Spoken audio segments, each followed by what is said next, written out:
येऊ शकतं आणि ती सगळा जाळ तुमच्या अंगावरती येऊ शकतो. ती नाराजीचा भडका तुमच्या अंगावरती कुणी घेऊ नका.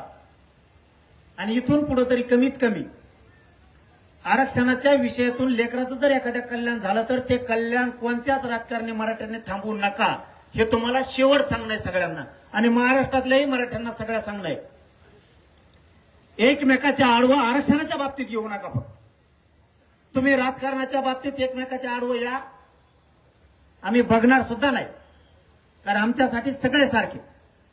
पण आरक्षणाचा विषय जर आला तर त्या ठिकाणी तुम्हाला 2 पावलं मागे सरकारची वेळ आली तरी सरका, पण काळ्या आरक्षणात करू नका.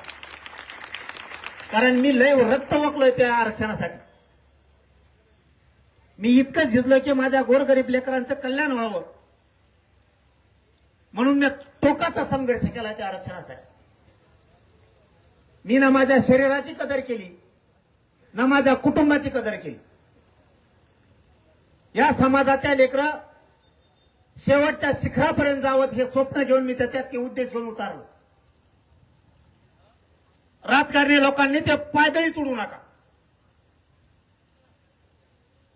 शेवटी मी माझं कुटुंब आणि मी सुद्धा दावावर लागलोय त्या आरक्षणासाठी. समाजाला आरक्षण दिलं म्हणून या लोकांनी मला वैरी धरलंय.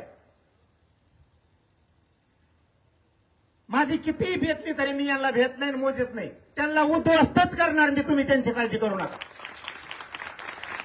पण फक्त आरक्षणात माझ्या समाजाच्या लोकांनी माझ्या समाजाला अडचण आणू नका.